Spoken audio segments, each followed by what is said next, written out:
Morning students, मैं Renu ma'am. Class 8 में हम पत्र लेखन कर रहे हैं, जिसमें कल हमने औपचारिक पत्र किए थे। आज हम करेंगे अनौपचारिक पत्र। 2 पत्र करेंगे, जिसमें एक हम लिखेंगे अपने मित्र को, जिसमें हम उसे स्कूल के वार्षिक उत्सव के बारे में वर्णन करेंगे कि हमारे स्कूल में वार्षिक उत्सव हुआ था, उसके बारे में बताएंगे। और एक अपने छोटे भाई को व्यायाम का महत्व बताते हुए पत्र लिखेंगे। तो अनौपचारिक पत्र में है हमारा, अपने मित्र को पत्र लिखकर अपने स्कूल के वार्षिक उत्सव के वर्णन कीजिए। तो सबसे पहले आपको पता है क्या लिखते हैं, अपना पता यानी एड्रेस। तो C 117 सरोजनी नगर नई दिल्ली। तो यहाँ पर आप अपना पता लिखेंगे। दिनांक जब आप इसको लिख रहे हैं। प्रिय मित्र रवि, किसको लिख रहे हैं, मित्र को लिख रहे हैं, इसलिए प्रिय मित्र, और फिर अपने मित्र का नाम। और सप्रेम नमस्ते, क्योंकि मित्र है तो उसे सप्रेम नमस्ते बोलेंगे। अगर छोटा भाई है तो उसे शुभाशीष बोलेंगे, और अगर हमसे बड़े हैं तो उसे सादर प्रणाम। तुम्हारा पत्र 1 सप्ताह पूर्व मिला था। फिर आगे जो हम उसे कहना चाहते हैं वो कि तुम्हारा पत्र 1 सप्ताह पूर्व मिला था। स्कूल के वार्षिकोत्सव की तैयारी में व्यस्त रहने के कारण उत्तर देने में विलम्ब हुआ है। कि तुम्हारा पत्र है वो मुझे 1 सप्ताह पूर्व मिला, और स्कूल के वार्षिक उत्सव की तैयारी में व्यस्त होने के कारण उत्तर देने में विलम्ब हुआ। मैं इस पत्र में वार्षिक उत्सव की झांकी प्रस्तुत कर रहा हूं। कि मैं इस पत्र द्वारा तुम्हें अपने स्कूल के जो वार्षिक उत्सव हुआ था उसके बारे में बता रहा हूं। इस वर्ष हमारी स्कूल का वार्षिक उत्सव 25 जनवरी को धूमधाम से मनाया गया। इसकी तैयारियां पिछले 1 माह से चल रही थी। तो जब बेटा आप पत्र लिखते हो तो मित्र को लिख रहे हो तो उससे पहले पहली लाइन में आप इसी तरह से लिखते हैं कि तुम अच्छे होगे, मुझे तुम्हारा पत्र मिला, मैं देने में उसका जवाब मैं दे नहीं पाया, या इस तरह से मैं उसका जवाब दे रहा हूँ। फिर इस वर्ष हमारे स्कूल का वार्षिक उत्सव 25 जनवरी को धूमधाम से मनाया गया। इसकी तैयारियां पिछले 1 माह से चल रही थी। इस समारोह के मुख्य अतिथि शिक्षा निदेशक थे। वे ठीक 10 बजे स्कूल पधार गए थे। मुख्य द्वार पर NCC कैडेट्स तथा प्रधानाचार्य ने उनका स्वागत किया। उनके सम्मुख योगाभ्यास एवं PT का शानदार कार्यक्रम हुआ। इसके पश्चात उन्हें मंच पर लाया गया। मंच पर स्कूल के चेयरमैन, निदेशक तथा अभिभावक शिक्षक संघ के पदाधिकारी उपस्थित थे। मंच पर फूलमाला पहनाकर अतिथियों का सम्मान किया गया। इसके पश्चात 1 घंटे का रंगारंग सांस्कृतिक कार्यक्रम प्रारंभ हुआ। इस पूरे कार्यक्रम के संचालन का भार मुझ पर था। मेरे कुशल संचालक को भी सभी ने पसंद किया। एक नृत्य, नाटिका, कव्वाली, सहगान और एकांकी का सफल प्रदर्शन हुआ। अंत में मुख्य अतिथि ने पुरस्कार वितरित किए और छात्रों को आशीर्वाद दिया। इस प्रकार यह कार्यक्रम यादगार बन गया। मुझे भी एक पुरस्कार प्राप्त हुआ। तो पूरे में हमने क्या किया, क्योंकि आप वार्षिक उत्सव के वर्णन की तैयारी कर रहे हैं, के बारे में बता रहे हैं, तो उसने बताया कि जिस भी कार्यक्रम के बारे में हम बता रहे हैं या जिस बारे में हम बात कर रहे हैं तो उसके लिए हम बताया कि इतनी तारीख को हुआ था और उसके अंदर क्या क्या हुआ। ये सभी बातें जो मुख्य बातें होती हैं वो सारी मुख्य बातें इसके अंदर लिखी जाती हैं पत्र के अंदर। तो वो सारी मुख्य बातें उन्होंने बताई। और शेष कुशल है तुम्हारा प्रिय मित्र धवल। उसके बाद में आपने बताया कि साहब बाकी सभी कुशल हैं और तुम्हारा प्रिय मित्र के तुम्हारा मित्र और यहाँ पर अपना नाम। तो इस तरह से ये आपका अनौपचारिक पत्र हो गया कि अपने मित्र को वार्षिक उत्सव के बारे में बताया ये पत्र। तो ये पत्र बेटा आपको नोटबुक में नोट करना है। दूसरा है हमारा, अपने छोटे भाई को पत्र लिखकर व्यायाम का महत्व बताइए। कि हमें अपने छोटे भाई को पत्र लिखना और उसे व्यायाम का महत्व बताना है। तो सबसे पहले बाईं ओर अपना एड्रेस लिखेंगे। जैसे यहाँ लिखा हुआ है 5/803 सुशांत लोक, गुड़गांव, हरियाणा। फिर दिनांक लिखेंगे, जिस दिनांक को आप लिख रहे हैं। जैसे हम ये लिख रहे हैं, अगर हम 9 तारीख को लिख रहे हैं तो 9/9/2020 या 9 सितंबर 2020। प्रिय अनुज, शुभ आशीर्वाद। अब देखिए यहाँ पर क्योंकि हम छोटे भाई को लिख रहे हैं तो छोटे भाई को अनुज बोलते हैं। तो प्रिय अनुज, या फिर आप उसका नाम भी लिख सकते हो यहाँ पर। जैसे अगर उसका नाम राम है तो प्रिय राम। फिर शुभ आशीर्वाद, कि आपसे छोटा है तो आप उसे आशीर्वाद दे सकते हैं, तो शुभ आशीर्वाद। फिर आगे, कल माताजी का पत्र मिला, जिसे पढ़कर ज्ञात हुआ कि इन दिनों तुम्हारा स्वास्थ्य ठीक नहीं चल रहा। कि कल माताजी का पत्र मिला, उसे पढ़कर ज्ञात हुआ कि इन दिनों तुम्हारा स्वास्थ्य ठीक नहीं चल रहा। तुम बार बार बीमार पड़ जाते हो, यह चिंता का विषय है। प्रिय भाई, फिर पैराग्राफ चेंज करके लिखेंगे। प्रिय भाई, तुम व्यायाम की ओर उचित ध्यान नहीं देते हो, यही कारण है कि तुम प्राय अस्वस्थ हो जाते हो। तुम्हें प्राय जल्दी उठकर सैर करने जाना चाहिए तथा वहीं किसी पार्क में रुककर आधे घंटे तक व्यायाम करना चाहिए। तो सबसे पहले तो देखो कि हमने ये बताया कि कल माताजी का कि किस तरह से उसे ज्ञात हुआ कि तुम बीमार हो, कि कल माताजी का पत्र मिला जिसको पढ़कर मुझे पता चला कि तुम्हारा स्वास्थ्य ठीक नहीं है, तुम बार बार में बीमार पड़ जाते हो और ये चिंता का विषय है। फिर पैराग्राफ चेंज करके लिखा है कि प्रिय भाई, तुम व्यायाम पर उचित ध्यान नहीं देते हो, यही कारण है कि तुम प्राय है जो अस्वस्थ हो जाते हो, बीमार हो जाते हो। तुम्हें जल्दी उठकर सैर करने जाना चाहिए तथा वहीं किसी पार्क में रुककर आधे घंटे का व्यायाम भी करना चाहिए। इससे तुम्हारे सभी अंगों का व्यायाम हो जाएगा। 10 मिनट प्राणायाम में भी लगाने चाहिए। उसके बाद वे अपने छोटे भाई को समझाते बता रहे हैं कि तुम्हें क्या करना चाहिए। तो 10 मिनट प्राणायाम में भी लगाने चाहिए। यदि कोई मार्गदर्शक मिल जाए तो बहुत अच्छा रहेगा। इसके साथ में अगर कोई आपको गाइड करने वाला मिल जाता है तो वो बहुत अच्छा होगा। यह बात गांठ बांध लो कि बिना व्यायाम के तुम्हारा स्वास्थ्य, और ये बात अच्छे से जान लो कि बिना व्यायाम किए तुम्हारा स्वास्थ्य सुधरेगा नहीं। कहा जाता है स्वस्थ शरीर में ही स्वस्थ मस्तिष्क का निवास होता है, कि तुम ये बिल्कुल मत सोचो कि बिना व्यायाम के तुम्हारा स्वास्थ्य ठीक हो जाएगा, ऐसा बिल्कुल नहीं है। और यह कहा गया है कि स्वस्थ शरीर में ही स्वस्थ मस्तिष्क का निवास होता है। अतः तुम पढ़ाई में भी तभी कर पाओगे जब तुम स्वस्थ शरीर होगा, क्योंकि अगर मस्तिष्क का विकास नहीं होगा तो तुम किस प्रकार से पढ़ाई कर पाओगे। तो इसलिए पढ़ाई में भी तुम तभी कर पाओगे जब तुम्हारा शरीर स्वस्थ होंगे। जब शरीर से स्वस्थ होगे, फिर आशा है तुम कल से व्यायाम करना शुरू कर दोगे। तुम्हारा शुभचिंतक कि तुम्हारा बड़ा भाई नरेश कुमार। फिर उसके बाद में कि तुम्हारा बड़ा भाई या शुभचिंतक लिख सकते हो और अपना नाम लिखोगे। तो ये दोनों ही पत्र आपको नोटबुक में नोट करने हैं। पहले वाला पत्र अब एक बार फिर से देख लो बेटा। किसी 117 सरोजनी नगर, नई दिल्ली, दिनांक प्रिय मित्र रवि सप्रेम नमस्ते। तुम्हारा पत्र एक सप्ताह पूर्व मिला था। स्कूल के वार्षिक उत्सव की तैयारी में व्यस्त रहने के कारण उत्तर देने में विलम्ब हुआ। मैं इस पत्र में वार्षिक उत्सव की झांकी प्रस्तुत कर रहा हूँ। फिर पैराग्राफ चेंज करके इस वर्ष हमारे स्कूल का वार्षिक उत्सव 25 जनवरी को धूमधाम से मनाया गया। इसकी तैयारियां पिछले 1 माह से चल रही थी। इस समारोह में मुख्य अतिथि शिक्षा निदेशक थे। वे ठीक 10 बजे स्कूल पधार गए थे। मुख्य द्वार पर एनसीसी कैडेट्स तथा प्रधानाचार्य ने उनका स्वागत किया। उनके सम्मुख योगाभ्यास से पीटी कार्यक्रम हुआ। इसके पश्चात उन्हें मंच पर लाया गया। मंच पर स्कूल के चेयरमैन, निदेशक, अभिभावक संघ, शिक्षक संघ के पदाधिकारी उपस्थित थे। मंच पर फूलमाला पहनाकर अतिथियों का सम्मान किया गया। इसके बाद में 1 घंटे का रंगारंग सांस्कृतिक कार्यक्रम प्रारंभ हुआ। इस पूरे कार्यक्रम के संचालन का भार मुझ पर था। मेरी कुशल संचालक को सभी ने पसंद किया। एक नृत्य नाटिका, कव्वाली, सहगान तथा एकांकी का सफल प्रदर्शन किया गया। अंत में मुख्य अतिथि ने पुरस्कार वितरित किए तथा छात्रों को आशीर्वाद दिए। इस प्रकार यह कार्यक्रम यादगार बन गया। मुझे भी एक पुरस्कार प्राप्त हुआ। शेष कुशल हैं तुम्हारा प्रिय मित्र धवल। दूसरा था हमारा कि छोटे भाई को पत्र लिखकर व्यायाम का महत्व बताना है। सबसे पहले एड्रेस, दिनांक प्रिय अनुज, शुभाशीर्वाद।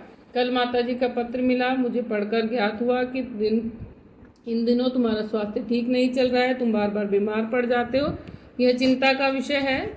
प्रिय भाई, तुम व्यायाम की ओर उचित ध्यान नहीं देते हो, यही कारण है कि प्राय अस्वस्थ हो जाते हो।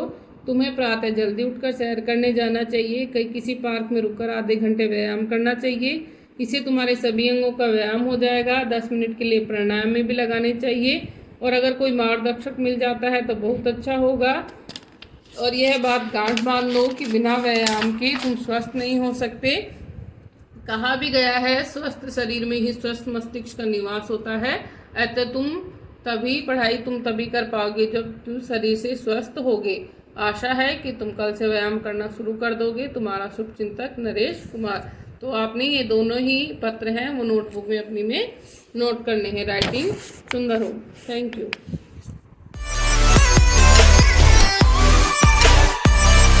this is for class 8. In previous video we completed with the chapter comparisons. Now today I will start with the next chapter, that is 11th chapter, adverbs and degree of comparison.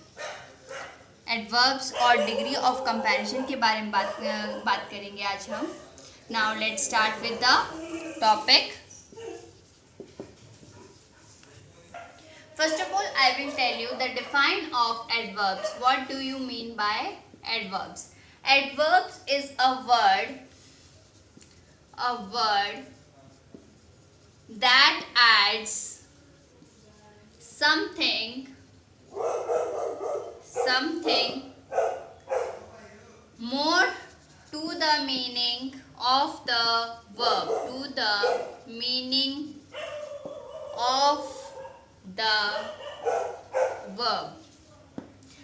They modify an adjective, or you can say another adverb. Example: often, fairly, extremely. They are the examples of adverb, and we are having different kinds of adverbs. Adverbs किसे कहते हैं हम? जो हमें एक sentence में जब हम किसी वर्ब्स के बारे में बात करते हैं और उन वर्ब्स को हम जब डिटेल में एक्सप्लेन करते हैं. Often, for example, we are having a sentence: he often surprised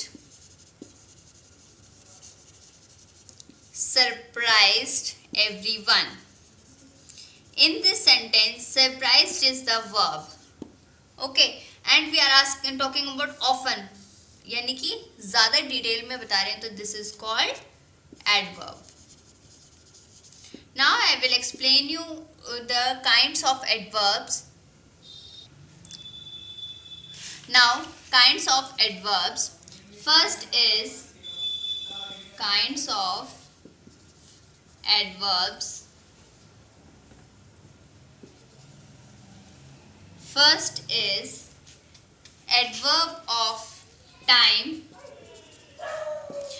Time, when we are talking about an action or answer the question when. Action is taking place when. कि जो हमारा काम हो रहा है, टाइम किस टाइम पे हो रहा है, when, कब हो रहा है, तो उसे हम कहते हैं adverbs of time. Example is the committee met yesterday. So when this committee take place, this action? Yesterday.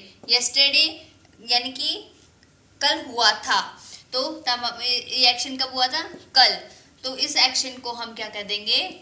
Time. yesterday is the time. Now second kind is place, कि this action taking place where. जब हम where की बात करेंगे, where this action takes place, this is called place. Kinds of adverbs, adverbs of place. Example is the little girl went upstairs. So इसमें question में answer आता है कि where, कहाँ गई है लड़की? upstairs यानी कि ऊपर. So third kind is manner. Now how this action take place. जब when we are asking about how this action takes place, how, कैसे हुआ है ये काम, तो उसके बारे में जब हम बात करते हैं तो उसे कहते हैं हम manner. जब हमें how का आंसर मिलेगा. Example is Neha sat patiently waiting for her turn. यानी कि how this action is conducting, that is patiently. अभी काम चल रहा है. कैसे चल रहा है? patiently. So this is the manner. And fourth one is degree. Degree is talking about the question how much, कि जो काम हुआ है वो कहाँ तक पहुँचा है. Example is he rich enough to maintain a car. So in this enough is the degree, ये काम कितना हुआ है. Next is frequency. Frequency we are talking about how often. How often means कि ये जो काम हुआ है वो कितनी frequently हुआ है. And answer जब हमें मिलेगा how often, कितनी फ्रिक्वेंटली मतलब कितनी तेजी से हुआ है ये काम, उसको कहेंगे हम frequency. And example is Supriya has always helped me. Always is the frequency. Sixth one is interrogative. Interrogative is the, we are asking about questions, they are called interrogative. And how, where, when, they are called interrogative when we start doing question mark. At the end we are having questions mark, they are called interrogative sentences, and interrogative sentences are called interrogative adverbs. उसके बाद next is relative. Relative are the refers to the person that pronouns refer to. जो pronoun होता है हमारे पास he, she, it, they are referred to. किसको refer करते हैं, उन सबको हम कहते हैं relative. Where, when, why, they are called relative pronouns. Relative pronouns is in questions. Between the questions we are having a relative. This is called relative adverbs. Next is affirmation and negative. When we are talking about affirmation and negative, we are talking about the sentences with no, never, does not. They are included in negative sentences. They are used to express one reaction or response to questions they indicate. अगर question भी जब हम किसी question को पूछते हैं, example I will certainly go to school. Certainly is the affirmation. She is not coming. जब हमने इसमें not word use कर दिया, this is called negative. And at last is exclamatory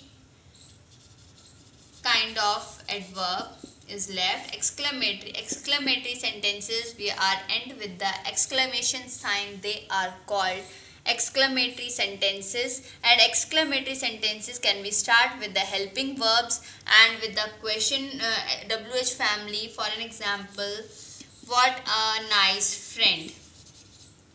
What a nice friend she is. She is. We are starting with the WH family but end with the exclamation sign. This is called exclamatory adverbs.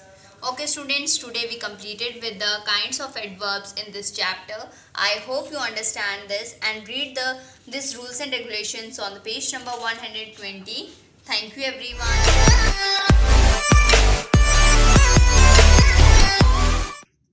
Good morning 8th class student. As you know that your chapter 9 is going on. In yesterday class you have done exercise 9.1 question number 1, 2 and 3. So today we will start from question number 4. Let's start. Now question number 4. A shopkeeper bought an article for rupees 2000 and sold for rupees 2500. Find his gain percent or loss percent. देखो question में क्या कहा गया है कि कोई shopkeeper है, उसने एक आर्टिकल परचेज किया है ₹2000 का परचेज किया है। परचेज किया है इसका मतलब उसका कॉस्ट प्राइस है, तो हम यहाँ पे लिखेंगे cost price of an article, CP of an article. Cost price जो आर्टिकल का वो है हमारा ₹2000 एंड सोल्ड फॉर ₹2500 और सोल्ड कर दिया यानी कि SP of an article, SP of an article is ₹2500। ये हमारा कॉस्ट प्राइस और सेलिंग प्राइस मिल गया हमें, ठीक है। अब इसके बाद है फाइंड हिज गेन परसेंट और लॉस परसेंट। अब आपने ऑब्जर्व किया कॉस्ट प्राइस और सेलिंग प्राइस हमें दिया हुआ है एसपी, तो SP is greater than CP. जब हमारा एसपी ग्रेटर होता है सीपी से तो हमें क्या होता है, प्रॉफिट। तो इट मींस हमें क्या मिला है यहाँ पे, प्रॉफिट। और प्रॉफिट का फॉर्मूला क्या होता है हमारा, एसपी माइनस सीपी। प्रॉफिट का फॉर्मूला यही होता है। तो एसपी में से सीपी को लेस कर दो, 2500 में से आप 1000 को लेस कर दो, तो क्या मिलेगा आपको 500। अब क्वेश्चन ने तो हमें क्या कहा था कि गेन और लॉस परसेंट, हमें तो हुआ तो प्रॉफिट है, तो गेन हुआ है, तो अब हम इसके बाद क्या फाइंड आउट करेंगे, इसका गेन परसेंट। तो मैं यहाँ पे राइट करती हूँ गेन परसेंट। क्वेश्चन को मैंने इरेज कर दिया है। अब हम यहाँ पे निकालेंगे, प्रॉफिट परसेंट लिख सकते हो, गेन परसेंट लिख सकते हो, दोनों एक ही बात है। गेन परसेंट फॉर्मूला क्या होता है हमारा, प्रॉफिट अपॉन में सीपी मल्टीप्लाई बाय 100, ये हमारा फॉर्मूला होता है। प्रॉफिट कितना हुआ हमें 500 और कॉस्ट प्राइस किया हमारा 2000, तो हमें इनकी वैल्यू पुट करनी है यहाँ पे। तो हम इसको राइट करेंगे 500 अपॉन में 2000 is multiply by 100 according to our formula. हमारा पुटिंग हो गया, 2 जीरो से हमारी 2 जीरो कैंसिल हो गई है, 1 जीरो से 1 जीरो कैंसिल हो गई, 2 1 जा और 2 25 जा। इट मीन्स हमें जो प्रॉफिट परसेंट हो या गेन परसेंट है वो क्या है हमारा 25%। तो ये हमारा आंसर आ गया है 25%। कि शॉपकीपर ने एक आर्टिकल परचेज किया था ₹2000 का, उसको सोल्ड किया है 2500 में और उसको प्रॉफिट हुआ था 500 का, और प्रॉफिट परसेंट क्या आ गया हमारा 2500। प्रॉफिट परसेंट को आप गेन परसेंट भी राइट कर सकते हो। इसके बाद हम नेक्स्ट क्वेश्चन करेंगे, question number 5। Next question number 5, a scooter mechanic bought an old scooter for ₹3000 and spent ₹2000 on its repairing. Find his profit percent if he sold it for ₹8000। अब देखो एक स्कूटर का मैकेनिक है, उसने एक old scooter purchase किया है ₹3000 का, यानी कि ये क्या हो गया हमारा कॉस्ट प्राइस हो गया है, and spend ₹2000 on it's repairing. अब देखो उसने परचेज किया और परचेज करके उसके ऊपर ₹2000 लगा दिए हैं, यानी कि उसकी रिपेयरिंग करवाई है। अब ये तो उसने पैसे खर्च किए हैं ना, तो ये क्या होगा उसका इसमें इंक्लूड होगा, ये उसके कॉस्ट प्राइस में ही इंक्लूड हो जाएगा ये 2000 भी। फाइंड हिज प्रॉफिट परसेंट, अब उसका प्रॉफिट परसेंट फाइंड आउट करो इफ ही सोल्ड इट ₹8000। अगर वो उसको ₹8000 का बेच देता है तो उसको कितना प्रॉफिट परसेंट हुआ है वो आपको फाइंड आउट करना है। तो अब हम यहाँ पे करते हैं सॉल्यूशन इसका start. CP of a scooter यानी कि cost price of a scooter, cost price क्या हो जाएगा हमारे स्कूटर का इज इक्वल्स टू ₹3000, ठीक है। इसके बाद spent on it's repairing, spent on it's repairing. अब उसने उसकी रिपेयरिंग के ऊपर भी कुछ रुपए खर्च किए थे, वो क्या हमारे ₹2000। तो टोटल कॉस्ट प्राइस क्या हो गया है, टोटल सीपी आ गया हमारा ₹5000। 5000 हमारा टोटल सीपी आ गया। तो अब हमें क्या दिया हुआ है, एसपी हमें 8000 दिया हुआ है। अब मैं क्वेश्चन इरेज करती हूँ क्योंकि स्पेस कम है हमारे पास, तो हमें पता है एसपी हमारा 8000 है। SP is equal to SP of a scooter, SP of a scooter is equals to 8000। अब हमने ऑब्जर्व किया कि SP is greater than CP है, तो ये प्रॉफिट है, क्वेश्चन में भी हमें दिया हुआ है। तो वो प्रॉफिट हमें फाइंड आउट करना है कितना है। प्रॉफिट क्या होता है, SP minus CP, SP minus CP. तो एसपी कितना 8000 माइनस 5000 करोगे तो कितना आ जाएगा हमारे पास 3000 आ गया है। अब हमें निकालना क्या है, प्रॉफिट परसेंट। प्रॉफिट परसेंट निकाल देते हैं, फॉर्मूला हमें पता है प्रॉफिट परसेंट का भी, तो फाइंड आउट करते हैं प्रॉफिट परसेंट।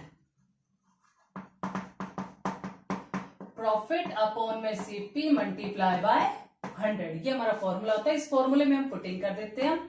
प्रॉफिट कितना है हमारे पास 3000 का हमें प्रॉफिट हुआ है, अपॉन में कॉस्ट प्राइस कितना था 5000 मल्टीप्लाई बाय 100।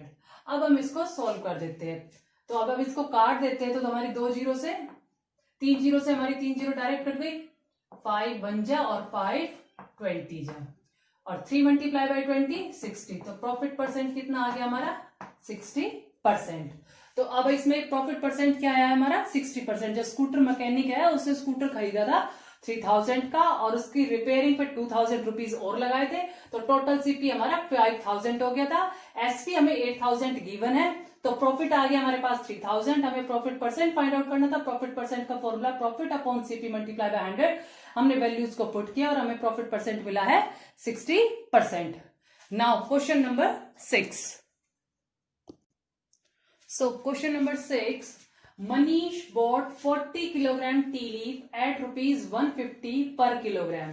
यानी कि 40 किलोग्राम टी लीफ है, उनका रेट क्या है 150 पर किलोग्राम है, and 60 kilogram T leaf at a rate of rupees 100 पर किलोग्राम। 60 किलोग्राम का तो है हमारा 100 के रेट में है और 40 किलोग्राम 150 के रेट में है। ही मिक्स्ड बोथ टी लीफ, दोनों टी लीफ को उसने मिक्स कर दिया है, and sold it at rupees 130 पर किलोग्राम। दोनों टी लीफ को मिक्स करके उसने 130 रुपीज पर किलोग्राम पे उसने सोल्ड कर दिया। फाइंड हिज गेन परसेंट और लॉस परसेंट, उसे कितना प्रॉफिट या लॉस हुआ है वो हमें फाइंड आउट करना है परसेंटेज में। तो अब देखो पहले हमें निकालना पड़ेगा कॉस्ट प्राइस, इसको पहले हम जनरली समझ लेते होता क्या। तो उसने बोट किया है 40 किलोग्राम और 60 किलोग्राम। 40 किलोग्राम कितने में लिया है 150 में, तो 40 मल्टीप्लाई बाय 150 कर देंगे तो आ जाएगा 6000, और 60 किलोग्राम है 100 के रेट में है, तो 60 मल्टीप्लाई बाय 100 6000। तो इसका भी 6000 और इसका भी 6000, तो टोटल कॉस्ट प्राइस क्या आ गया हमारे पास 12000 हो गया है। और एसपी हमसे क्या कहा है, अब हमें जरूरत पड़ेगी एसपी की, तो उसने 130 के रेट में उसको बेच दिया है। तो टोटल कितने किलोग्राम था 60 और 40 और 60 किलोग्राम कितना हो गया टोटल हमारा 100 किलोग्राम टी लीव्स को उसने 130 के रेट में बेच दिया है। तो इसको अगर हम करते मल्टीप्लाई, तो 100 मल्टीप्लाई 130 13000 हो जाएगा, तो ये हमारा आ जाएगा एसपी आ जाएगा। अब हम ऑब्जर्व करेंगे which one is greater, SP greater है 13000 और सीपी क्या है 12000 है, तो उसमें क्या होगा एसपी ग्रेटर आके तो हमें प्रॉफिट हुआ, फिर हम उसका प्रॉफिट परसेंट निकालेंगे। So let's start. तो हम इसको कैसे राइट करेंगे नोटबुक में वो हम बताते हैं अभी। मनीष बॉट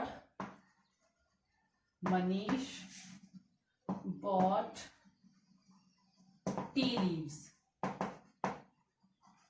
इस तरह से हम राइट कर देंगे। तो ये हमारा कॉस्ट प्राइस ऐसा आएगा 40 kilogram at the rate of 150 plus 60 kilogram at the rate of 100। तो इसका टोटल क्या आ जाएगा, हम यहाँ पे राइट कर लेते हैं 40 मल्टीप्लाई बाय 50 6000 प्लस 6000।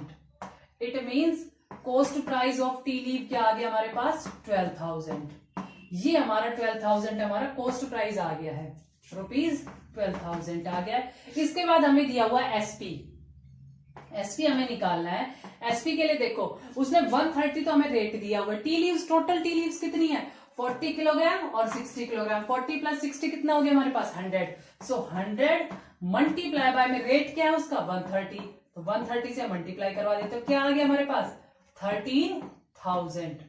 तो रुपीज 13000 में उसने सोल्ड कर दिया है। अब देखो आगे क्या करना है, which one is greater SP और सीपी। तो यहां से आपने देखा है एसपी इज ग्रेटर, जब एसपी ग्रेटर रहता है तो क्या मिलता है हमें profit. SP is greater than CP, so profit हो गया हमें। तो प्रॉफिट कितना आया हमारे पास 13000 माइनस 12000, तो हमें प्रॉफिट हुआ है 1000 रुपीज का, 1000 का हो गया प्रॉफिट। इसके बाद हमें निकालना क्या है प्रॉफिट परसेंट, ये हो गया हमारा प्रॉफिट परसेंट। प्रॉफिट परसेंट में देखेंगे हमारे पास प्रॉफिट कितना है 1000, अपॉन में कॉस्ट प्राइस क्या है हमारे पास 12000 मल्टीप्लाई में 100। अब कैंसिल होते हैं उनको कैंसिल कर दो, जीरो से जीरो कैंसिल हो गई है हमारी। अब इसके बाद देखो 2 की टेबल से हम इसको कर देते हैं 6 जा 50 जा, 3 ये 2 3 जा और 2 25 जा। अब इसको 3 की टेबल से करते हैं। 3 1 जा 3 और 3 8 जा 0.3 जा again 3।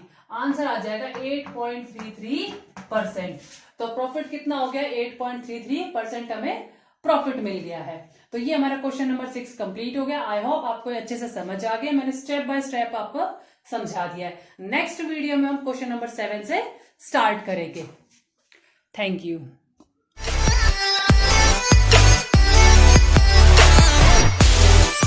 A very pleasant morning to all my dear student.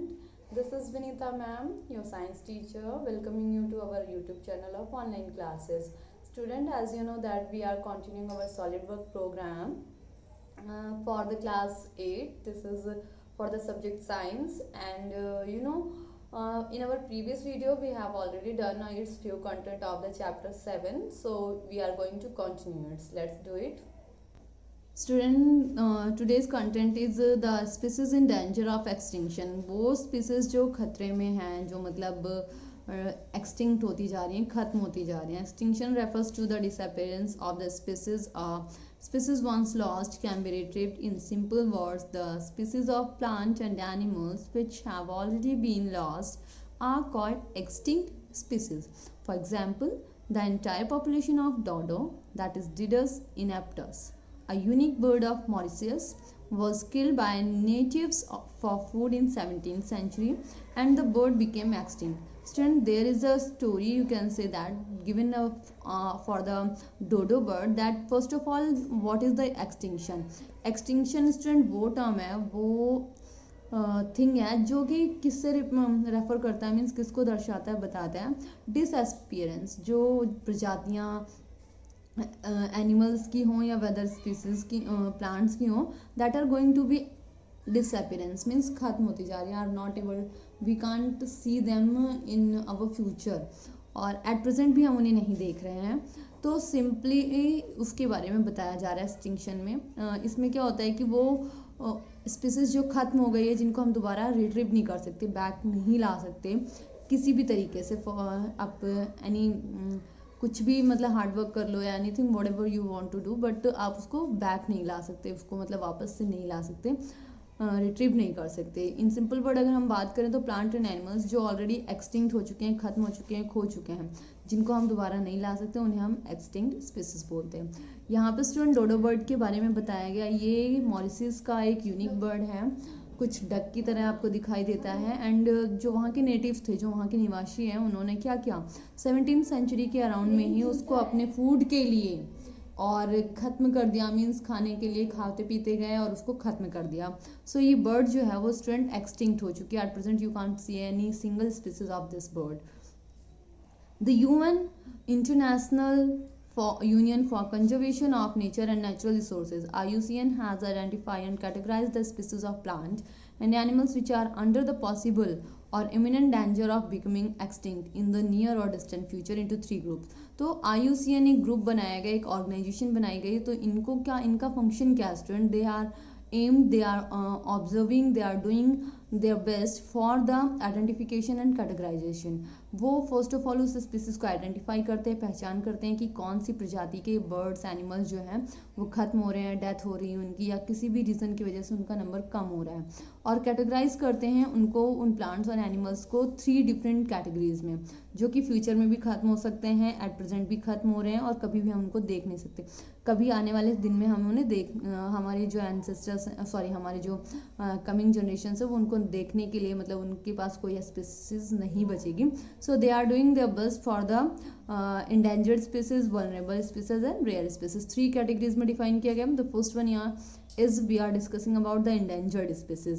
The species which are not likely to survive if the causative factor continue to operate and are in danger of extinction are called endangered species. वो species, वो प्रजाति जो bird और animal की, जो कि मतलब अब survive ही नहीं कर सकती ड्यू टू सम फैक्टर्स, कुछ ऐसे फैक्टर्स हैं जो कंटिन्यू चल रहे हैं, उनकी वजह से इनकी प्रजातियां खत्म होती जा रही हैं, बिल्कुल खत्म होने के कगार पे, so that they are called the endangered species. The next one is vulnerable species.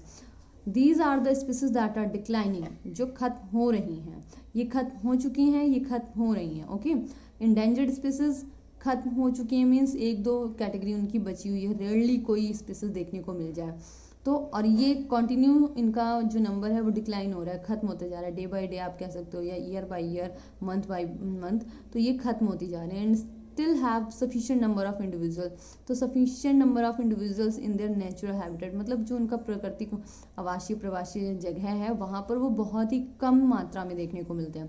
However, in near future they might represent the category of endangered, और जल्द ये भी हो सकता है कि वो भी endangered की कैटेगरी में आ जाएं। So IUCN are doing the best to remove the factors that are the cause for the declination of the vulnerable species, तो इसलिए वो क्या कर रहे हैं, IUCN के जो मेंबर्स हैं वो उनको उनके जो फैक्टर्स हैं उनको रिमूव कर रहे हैं एंड प्लस में उनके बेस्ट एफर्ट्स कर रहे हैं for preserving the vulnerable species. Examples में student here musk deer, sambar, spotted deer, black buck are a few examples, ये आपके एग्जाम्पल हैं। You can see the images, pictures of these. Next one is about the rare species. The rare species जो है student these are the localised in certain geographical area में, और plus में उनकी जो पॉपुलेशन है वो बहुत ही दूर दूर जगह पर स्कैटर्ड है, मीन्स कहीं एक दो हमें देखने को मिल जाती हैं rarely, considering the global environment. Thus their overall population in the world is small, जो इनके ओवरऑल पॉपुलेशन है वर्ल्ड में वो बहुत कम है। इन फ्यूचर दीज स्पीसीज में एंटर इनटू, और ये फ्यूचर में ऐसा हो सकता है कि ये भी वल्नरेबल स्पीसीज और इंडेंजर्ड स्पीसीज की कैटेगरी में आ जाए। Examples here mention are Indian elephant, wild buffalo, Asiatic wild S R the few example of this category. तो ये जो स्टूडेंट इमेजेस आप देख रहे हैं ये इसी रेयर स्पीसीज की कैटेगरी में आते हैं।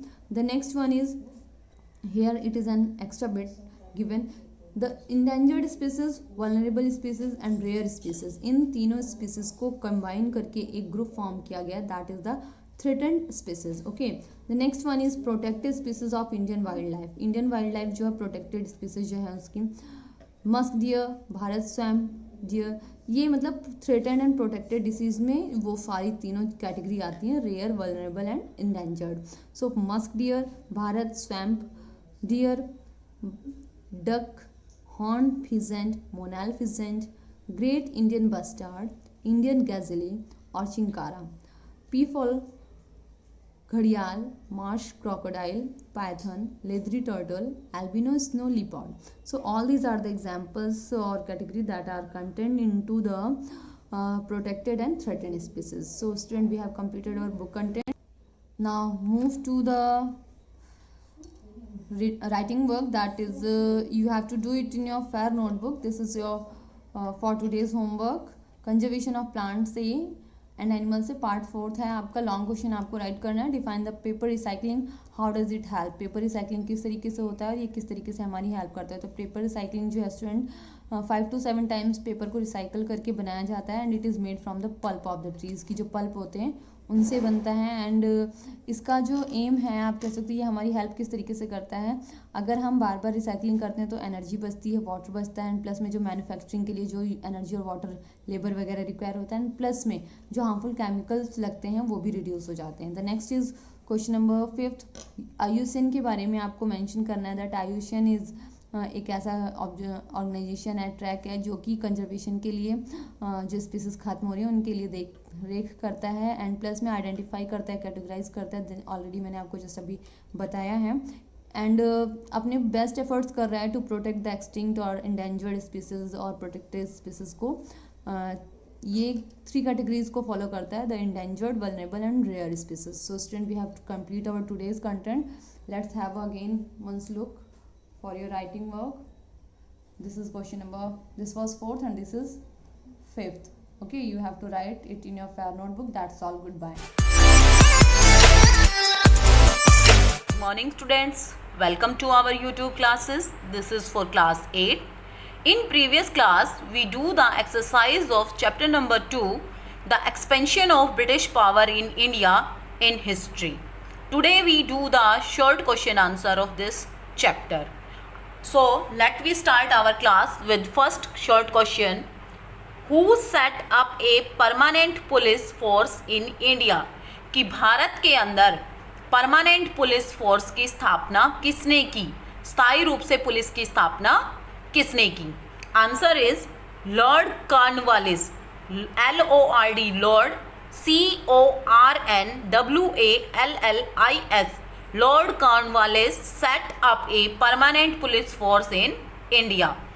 लॉर्ड कॉर्नवालिस ने भारत के अंदर स्थायी पुलिस फोर्स की स्थापना की थी। बेटा ये जो लॉर्ड कॉर्नवालिस है, लॉर्ड हास्टिंग है, ठीक है, वॉन हास्टिंग है और लॉर्ड डलहौजी है, ये बहुत सारे नाम हैं। तो आपको ये सारे नाम याद रखने हैं क्योंकि हर गवर्नर जनरल ने, ये भारत के अंदर सारे गवर्नर जनरल बन के आए थे और इन्होंने भारत के अंदर कोई ना कोई काम जरूर किया था। तो आपको ये सारे वर्ड्स, सारे नाम याद रखने हैं और इन्होंने क्या किया था ये भी याद रखना है। हर पॉइंट से, हर टॉपिक से एक क्वेश्चन बनता है।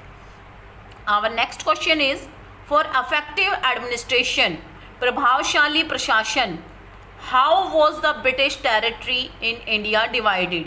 कि प्रभावशाली प्रशासन के लिए ब्रिटिश ने भारतीय टेरिटरीज को, भारतीय प्रदेशों को कैसे डिवाइड किया? Answer is for effective administration the British territory in India was divided into districts. कि जो अंग्रेजी सरकार थी उन्होंने भारतीय जो प्रदेश था, पूरा एक भारत था, उसको टुकड़ों में विभाजित कर दिया जिनको डिस्ट्रिक्ट्स के नाम से जाना जाता है, ताकि वो भारत के ऊपर अच्छे से शासन कर सके। क्योंकि एक पूरा अगर प्रदेश है और एक व्यक्ति उसके ऊपर शासन कर रहा है तो उसको शासन करने में दिक्कत आएगी, जबकि अगर हम उसी प्रदेश को 2, 4, 6 या 10 टुकड़ों में बांट दें और हर प्रदेश के ऊपर एक अलग से रूलर को लगा दें तो वो ज़्यादा इफेक्टिवली एडमिनिस्ट्रेशन होगा। Third question is what was the charter act in 1813? कि 1813 में चार्टर एक्ट आया था एक, तो वो क्या था? Answer is the charter act in 1813 terminated the companies monopoly in India. कि जो चार्टर एक्ट आया था 1813 में, उसने कंपनी की मोनोपोली को, कंपनी का जो एकाधिकार था भारत के अंदर, उसको टर्मिनेट कर दिया, उसको खारिज कर दिया। And also allowed private bodies to invest in Indian trade. और इन्होंने अलाउ कर दिया जो प्राइवेट कंपनीज थी, प्राइवेट जो लोग थे, उनको भारत के अंदर व्यापार करने के लिए। ठीक है, पहले क्या था कि जब यहाँ से फ्रांस, डच ये सारे चले गए थे तो जो ब्रिटिश कंपनी थी उन्हीं का यहाँ पे प्रभाव था, वही अकेली यहाँ की मालिक थी। लेकिन जब ये चार्टर एक्ट 1813 आया तो इसने भारत के अंदर इनकी मोनोपोली को ख़त्म कर दिया और प्राइवेट जो बॉडीज़ थी उनको भी भारत के अंदर इन्वेस्ट करने के लिए परमिशन दे दी। Next question is what was the Pitt's Indian act? कि पिट्स इंडिया एक्ट क्या है? मैंने अभी आपको जब फर्स्ट क्वेश्चन करा रही थी तो मैंने बहुत सारे नाम लिए थे, Lord Cornwallis, Lord Dalhousie, Warren Hastings. तो ये सारे इनके आने के साथ साथ यहाँ पे बहुत सारे एक्ट भी आए, जैसे charter act in 1813, pets act आया, डॉक्ट्राइन ऑफ लैप्स है। ठीक है, तो ये सारी जो पॉलिसीज़ हैं, ये सारे जो एक्ट हैं बेटा, ये आपको याद रखने पड़ेंगे। क्योंकि देख लो अब आप एक वर्ड से ही पिट्स इंडियन एक्ट, एक वर्ड है और इसी से पूरा क्वेश्चन बन रहा है। The Pitt's India Act in 1784 कब आया था? ये 1784 में आया था। Led to the formation of a board of control, जिसने क्या बनाया? एक बोर्ड ऑफ कंट्रोल बनाया, which was to supervise the working of EEIC। Pitt's India Act, charter Act जो 1813 आया था उससे पहले आया था। इसी एक्ट के आने के बाद, ये देखिए 1784 में आया था, तो इसके आने के बाद जब इसने सुपरवाइज किया EEIC के वर्क को, तो इन्होंने फिर एक चार्टर एक्ट 1813 निकाला जिसके अंदर कंपनी की मोनोपोली को ख़त्म कर दिया था। ठीक है, तो किसके कारण से? पिट्स एक्ट के कारण से ही चार्टर एक्ट 1813 आया था। Our next question is what was the doctrine of lapse? कि लैप्स की नीति क्या थी? डॉक्ट्राइन ऑफ लैप्स को हिंदी में लैप्स नीति भी कहते हैं। The doctrine of lapse was a policy to expansion of companies control. कि डॉक्ट्राइन ऑफ लैप्स क्या है? एक पॉलिसी है जो कंपनी के कंट्रोल के विस्तार के लिए है। If a ruler died without leaving a natural heir to the throne the territory would lapse और पास इनटू ब्रिटिश हैंड्स, कि यदि कोई शासक मर जाता है अपना एक प्राकृतिक उत्तराधिकारी का मतलब क्या है, उसका सगा बेटा या बेटी उसके थ्रोन पे बैठने के लिए अपना उत्तराधिकारी नहीं छोड़ के जाता है, तो जो टेरिटरी थी वो लैप्स हो जाती थी या पास हो जाती थी ब्रिटिश हैंड्स में चली जाती थी। ठीक है, तो इन्होंने दो नीतियाँ चलाई थी। एक तो सब्सिडरी अलायंस चलाई थी जिसके अंदर इन्होंने जो छोटे छोटे स्टेट्स थे उनको अपने कंट्रोल में ले लिया था, अपनी आर्मी उनको दे दी थी और उन आर्मी का खर्चा पूरा वही चलाते थे। तो उन्हीं सब्सिडरी अलायंस के अंदर जिन्होंने इनकी वो नीति अपनाई हुई थी, उसी के आधार पे इन्होंने दूसरी नीति लेके आए, डॉक्ट्राइन ऑफ लैप्स। और इसके अंदर क्या था कि जो सब्सिडरी अलायंस वाले स्टेट थे उनका शासक यदि अपना एक उत्तराधिकारी छोड़े बगैर ही मृत्यु को प्राप्त हो जाता था तो वो स्टेट खुद से ही ब्रिटिश के हाथों में चला जाता था। ये अपने राज्य के विस्तार के लिए उन्होंने नीतियाँ बनाई हुई थी। Question number 6 is who was Lord Dalhousie, कि लॉर्ड डलहौजी कौन थे। Lord Dalhousie was the governor general of India from 1848 to 56, कि लॉर्ड डलहौजी भारत में गवर्नर जनरल बन के आए और भारत के गवर्नर जनरल थे कब से कब तक, 1848 to 56, 1848 to 56, कि Lord Dalhousie was the governor general of India from 1848 to 56। Next question is what was the subsidiary alliance, कि सब्सिडरी अलायंस क्या है। अभी हमने जो डॉक्ट्राइन ऑफ लैप्स पढ़ी थी उससे पहले सब्सिडरी अलायंस आई थी, इसके बाद डॉक्ट्राइन ऑफ लैप्स आई थी। The subsidiary alliance was a policy used by the EEIC, कि सब्सिडरी अलायंस एक पॉलिसी थी जो EEIC ने यूज़ की थी to bring small principalities under their control, कि जो छोटे छोटे प्रदेश थे, प्रिंसली स्टेट्स थे, वो उनके कंट्रोल में आ जाएं। It introduced by Lord Wellesley, और इसको किसने इंट्रोड्यूस किया था, लॉर्ड वेलेस्ली ने किया था। और लॉर्ड डलहौजी ने किसको इंट्रोड्यूस किया था, डॉक्ट्राइन ऑफ लैप्स को। डॉक्ट्राइन ऑफ लैप्स को लॉर्ड डलहौजी ने इंट्रोड्यूस किया था, जबकि जो सब्सिडरी अलायंस थी उसको लॉर्ड वेलेस्ली ने इंट्रोड्यूस करा था। बेटा ये याद रखना है कि आपसे अगर कोई पूछे डॉक्ट्राइन ऑफ लैप्स किसने दी थी तो वो दी थी लॉर्ड डलहौजी ने, और अगर आपसे पूछे सब्सिडरी अलायंस को किसने इंट्रोड्यूस कराया था तो वो लॉर्ड वेलेस्ली ने कराया था। ठीक है, दोनों में डिफरेंस इतना है कि इसके अंदर जो छोटे छोटे प्रिंसली स्टेट्स थे उनको ये अपने अंडर में लेते थे, और उसके अंदर दूसरा तरीका अपनाते थे कि इन सब्सिडरी अलायंस के अगर शासक अपना उत्तराधिकारी छोड़े बगैर ही मर जाते थे तो वो राज्य खुद भी इनके पास आ जाता था। तो दोनों अपने राज्य के विस्तार के लिए इन्होंने नीतियाँ अपनाई हुई थी। Our next question is what was the judicial system in India based on, कि भारत के अंदर जो जुडिशियल सिस्टम था, न्यायिक प्रणाली थी, वो किसके ऊपर आधारित था। तो the judicial system in India was based on religious text like the Shastra and the Sharad, कि जो जुडिशियल सिस्टम है भारत के अंदर वो बेस्ड किसके ऊपर था, टेक्स्ट के ऊपर बेस्ड था, जैसे शास्त्र एंड द शराद, जो मतलब कि स्रोत्र जो भी थे, कोई शास्त्र जैसे कि हमारे पहले की जो बुक्स वगैरह लिखी हुई थी, जो धार्मिक ग्रंथ थे हमारे पहले के, उन्हीं के आधार पे हमारा न्यायिक सिस्टम बना हुआ था। Our next question is what attracted merchant to India, कि भारत के अंदर मर्चेंट्स को किस चीज़ ने अट्रैक्ट किया। ठीक है, India's immense wealth and the flourishing trade attracted merchant to India, कि भारत की जो इमेंस वेल्थ थी, बहुत ही अधिक, जो भारत पहले सोने की चिड़िया कहलाता था, तो भारत बहुत ही समृद्ध देश था, और जो इसका समृद्ध ट्रेड था, इसका व्यापार जो विदेशों तक फैला हुआ था, उसी ने मतलब कि व्यापारियों को भारत के अंदर अट्रैक्ट किया। So students, today we do the short question answer of second chapter.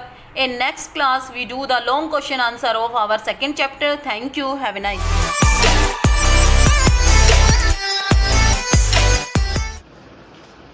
Morning student for class 8। तो रिवीजन जो है आपका essay 1 का मैं दोबारा से करवा रही हूँ। तो ये आपका फर्स्ट चैप्टर है द क्लाउड्स। तो क्लाउड्स का यहाँ पे क्या है, क्लाउड्स को जो है कंपेयर किया गया है शिप के साथ, कि जिस तरह से जो है शिप जो है झुंड में निकलती है और किस तरह से वो अपने चराहे पे लेके जाता है, शिपर्स उसको और चराने के लिए लेके जाता है और शाम को कैसे वापस लेके आता है इन शिपे। तो इस तरह से जो है ये डिस्क्रिप्शन दी गई है। आपको ये 2-3 बार मैंने आपको करवा भी दिया है और आप इसका जो है अच्छी तरह से समझ भी गए हैं, तो ये ज़्यादा समझाने की ज़रूरत नहीं है। Just switch on to the exercise. Student देखिए multiple choice question. Like ship among the pasture they across the heaven go, यानी कि गोड्स शिप या काउस। तो यहाँ पे क्या आएगा, लाइक शिप, यानी कि शिप की तरह जो है जिस तरह वो चरागाह में जाकर के फैल जाती, उसी तरह से जो है बादल भी जो है हेवन को क्रॉस करते हैं। नंबर 2 देखिए, they are driving home their ship. Driving यानी कि ले जाना, टेकिंग भी ले जाना होता है, कॉलिंग भी कॉलिंग बुलाना होता है। तो यहाँ पे ड्राइविंग और टेकिंग की बजाय यहाँ पे ड्राइविंग वर्ड जो है, क्योंकि अकॉर्डिंग टू द आपको चैप्टर करना है, तो ड्राइविंग वर्ड जो है इसका एक्यूरेट है कि वो अपने भेड़ों को घर की तरफ ले जा रहे हैं। नंबर 3 देखिए, then in the sky the trembling stars like little flowers shine out. यहाँ ट्रम्बलिंग आएगा, ना ही स्पार्किंग आएगा, ना ही ट्विंकलिंग आएगा। तो यहाँ trembling, because you have to just do according to the chapter. तो ट्रम्बलिंग वर्ड यहाँ सही है कि जैसे आकाश में जो है तारे टिमटिमाते हैं, उसी तरह जो है फ्लावर्स भी जो है शाइन कर रहे हैं आपस में। तो ये इसका एमसीक्यूज है। अब इसका ट्रू फॉल्स देखिए। The poet compare the floating clouds to gazing ship. ये बिल्कुल सही है कि गैजिंग शिप की तरह से उन्होंने जो है फ्लोटिंग क्लाउड्स को कंपेयर किया हुआ है। Number 2, the clouds are floating lazily in the sky. ये फॉल्स है, वो लेजिली नहीं होता है, बल्कि जो है दे आर जस्ट फ्लोटिंग जो है वो तेजी से करते हैं। तो ये फॉल्स है आपका statement. The colour of the western sky turns red and gold. ये आपका स्टेटमेंट सही है, क्योंकि शाम के वक्त जो है वेस्टर्न स्काई जो है टर्न कैसे हो जाता है, गोल्ड और उसमें कलर में बदल जाता है, रेड और गोल्ड में। अब नंबर 4 देखिए, the stars in the sky look like little flowers. और जो है ऊपर जो है स्टार्स जो है जिस तरह से स्काई में छोटे फूल की तरह दिखते हैं, ये जो है उन्होंने कंपैरिजन किया हुआ है। तो ये स्टेटमेंट भी आपका ट्रू है। और नंबर 5 देखिए, the ship slips in the fold, यानी कि शिप्स जो है अपनी जगह पे सोती है जहाँ उनको रखा जाता है। यहाँ पे फोल्ड तो है, ये उनका घर है फोल्ड। तो ये भी स्टेटमेंट आपका ट्रू है। अब देखिए आंसर द फॉलोइंग क्वेश्चन। ये आपके क्वेश्चंस हैं। देखिए क्या क्वेश्चन क्या कहता है। How do the cloud go across the heaven. कैसे जाता है, like the ship among the pasture. कैसे जाता है, ऐसा लगता है जैसे कि शिप जो है अमंग अपने पास्चर पे जा रही है। तो ये कंपैरिजन है। नंबर 2 देखिए, where does the wind sweep, what sound does it make. Wind जो है स्वीप कैसे करती है, अराउंड द हाउस टॉप। और कैसी आवाज़ करती है, मेरी नॉइज। आवाज़ कैसी होती है, मेरी नॉइज होती है। और विंड स्वीप कैसे करती है, अराउंड द हाउस टॉप, मतलब घर के टॉप से जाती है। And why does the ship hasting, ये नंबर 3 है, to reach first at their fold when sunset. यानी कि हास्टिंग क्यों करती है ये शिप्स, वो ये देखती है कि कौन, इसलिए हास्टिंग करती है क्योंकि वो ये देखती है कि सबसे पहले कौन जो है अपने खेमे में पहुंचे, यानी कि जगह जहाँ पे जो है उसको शिप्स को रखा जाता है। Number 4, who drive the ship to their fold. और शिप को जो है कौन ड्राइव करता है, वो होता है शिपर्ड्स। यानी कि शिपर्ड्स जो है वो जो है शिप्स को ड्राइव करता है उनकी अपनी फोल्ड की तरफ ले जाने में। अब नंबर 5 देखिए, what are the trembling star compare to little flower. Trembling star को किस चीज़ से कंपेयर किया गया है, लिटिल फ्लावर से। अब नंबर ये देखिए जो है आपकी A correct the antonyms. Antonyms यानी कि विपरीत आपको शब्द लिखने हैं। मेरी का होगा मिजरेबल, और फास्टर का हो गया स्लो यानी कि तेज का धीमे, और विद इन का होगा अंदर, आउटसाइड हो गया। और डीप का होता है गहरा, शॉलो यानी कि कम गहराई। और हिल का होता है पर्वत, और हिल का जो है आपका एंटोनिम्स क्या बन जाएगा, प्लेन। तो ये आपके हो गए एंटोनिम्स। अब इसमें देखिए, find out the word from the poem that rhyme with the word in column A and write them in column B. जो आपका कॉलम ए में दिया हुआ है, ये आपको दिया गया है कि आपका क्या है, ये राइमिंग वर्ड्स है। इनसे मिलते जुलते शब्द आपको राइमिंग वर्ड कॉलम बी में लिखने हैं, जो कि आपको अपनी बुक से निकालने हैं। तो फ्रो का क्या हो गया, go. Fro it means rhyming word, they just sound the same way. तो इसी तरह से फ्रो का आपका हो गया गो, इसका राइमिंग वर्ड। नॉइज का हो गया जॉयज, नॉइज यानी कि आवाज, जॉयज यानी कि खुशी। और स्विप का हो गया डीप। तो ये जो है आपके राइमिंग वर्ड से। स्टार्स का हो गया स्केर या फिर पर या फिर ये है एटर। तो अब आपका स्लिप का हो गया कीप और डीप। तो ये वर्ड्स आपके हो गए राइमिंग वर्ड। अब स्टूडेंट्स नाउ अब देखिए फॉलोइंग वर्ड्स, ये आपके जो है वर्ड्स हैं जो आपको अपने सेंटेंस में यूज किया हुआ है। वैसे मैंने आपको 2-3 बार बता चुका है, यहाँ पे मैंने लिखा भी हुआ है। पास्चर वो जगह होती है जहाँ पर लोग भेड़ों को चराते हैं, यानी कि चरागाह जिसे हम कहते हैं। हेवन क्या होता है, हेवन होता है ये आपका स्वर्ग। और ड्रीम क्या होता है, सपना। डार्कनेस क्या होता है आपका, अंधेरा। और ये क्या है, स्लम्बर, यानी कि स्लम्बर के क्या कहते हैं कि जब आप कोई काम करते हो तो आपको कैसा फील होता है। तो ये चीज़ें आपका वर्ड है, यहाँ पे मैंने दिया हुआ है इसका सेंटेंस, जैसे कि the shipper take their ship towards the pasture. Number heaven का है, those who go do good deeds go to heaven, जो अच्छा कार्य करते हुए स्वर्ग में जाते हैं। ड्रीम का है, today I had a very good dream, आज मुझे बहुत अच्छा सपना आया। डार्कनेस का है, the stars glow in the darkness, यानी कि स्टार्स जो है अंधेरे में चमकते हैं। और ये है स्लम्बर का हो गया, slumber is a very good after working hard, slumber is very good, यानी कि जो आप हार्ड वर्क करते हो तो जो है बहुत अच्छा वो फील होता है।